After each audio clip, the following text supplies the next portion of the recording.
I am Dr. Nick, the Apostle Paul's messenger in this 21st century world. What message would the Apostle Paul deliver to a 21st century American audience if he were alive today? The author has written an open letter about creation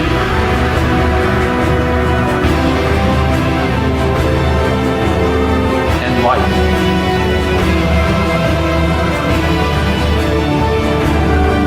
By trusting God in the miracle of new life.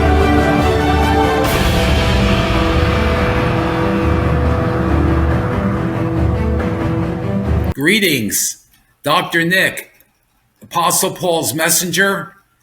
Yes, I am Apostle Paul's messenger in this 21st century world that we all live in.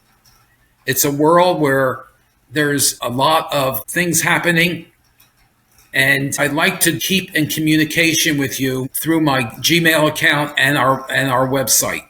Now, you can see the Gmail account down below as well as the website. It's the Gmail account is Dr. Nick. That's Dr. Nick, Dr. Nick, Apostle Paul's messenger at gmail.com. And the website is same thing, Dr. Nick, Apostle Paul's messenger, but it's .com. This episode is going to be very short, and it's a special episode. It's special because I want to plant a seed in your spirit. I want to plant a seed in your mind.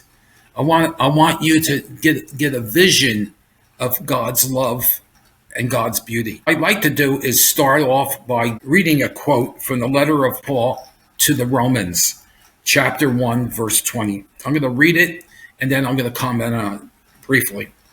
Since the creation of the world, invisible realities, God's eternal power and divinity have become visible, recognized through the things he has made.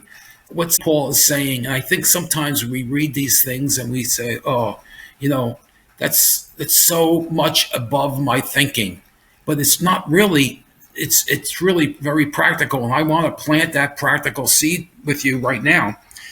What he's saying is that it's very hard to see God's power, eternal power. It's very hard to see God's divinity, but God reveals that stuff to us through nature, through the things that he has made. And this is what Paul is saying. So I just want to give you some practical ways to do this.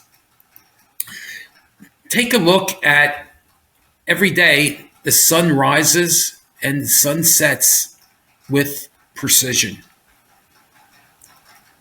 The ocean tides rise and fall as well with precision. There's beauty in the springtime. I really enjoy looking at the new flowers, the new vegetation, things that are just come out naturally through the plants that God has given to us. The beauty, the colors, there are different colors of flowers. There's roses, there's lilies, there's all kinds of different variations of plants. All these things, when you look at them, we can walk right by them and not even think about it.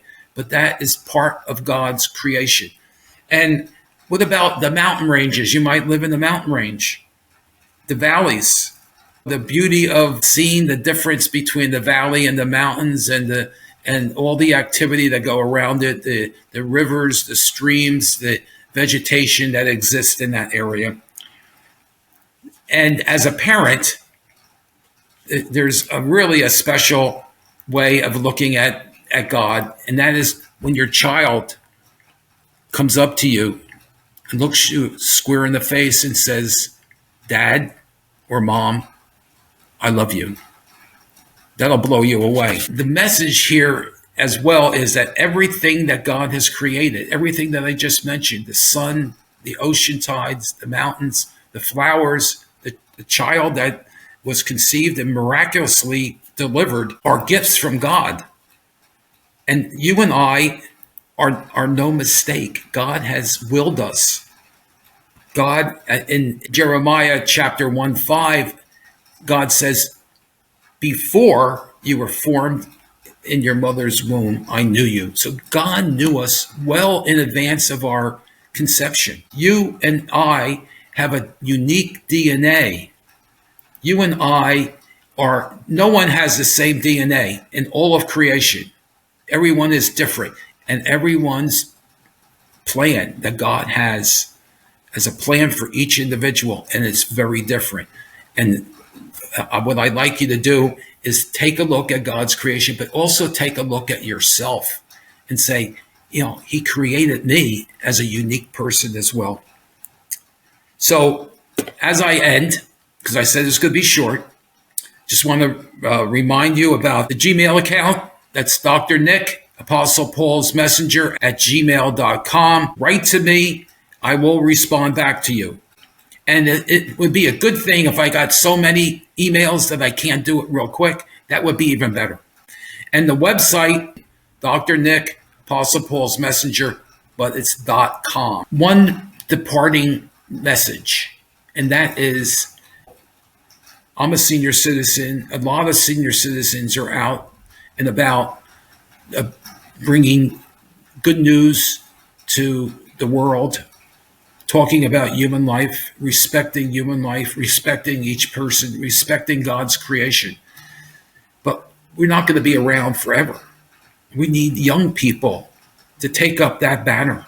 I'm a member of the Grand Strand Citizens for Life in sunny Myrtle Beach, South Carolina. You can see the living room in my house right behind me, the palm tree there. So I want to invite young people. If you know some young people that might have that type of disposition, please watch my podcast, write me a note in Gmail, and we can start a relationship. We have to address this culture of life, but it's really going to have to be coming from some of our young folks as well. Let me end with a little bit of a blessing. Stay strong in the faith in our Creator. Steadfast in living the truths revealed in God's Word. And remember that human life is sacred and human life has dignity. And don't forget, you are not a mistake. God bless. So thanks for joining me today on Dr. Nick, the Apostle Paul's Messenger. I hope this message touches your heart and gives you something to consider. If you enjoyed this episode, subscribe so you never miss a conversation, and click that bell. That's important, okay? And if you found value in today's discussion, please share it with your friends who might need to hear it. I'd love to hear your thoughts as well. So connect with me by emailing me at drnick, that's Dr. Nick, drnick, Apostle Paul's Messenger at gmail.com. Send in your questions, and let's keep this conversation moving. Until next time, stay strong in the faith, stand firm in the truth, and remember, you are never alone on this journey. God bless.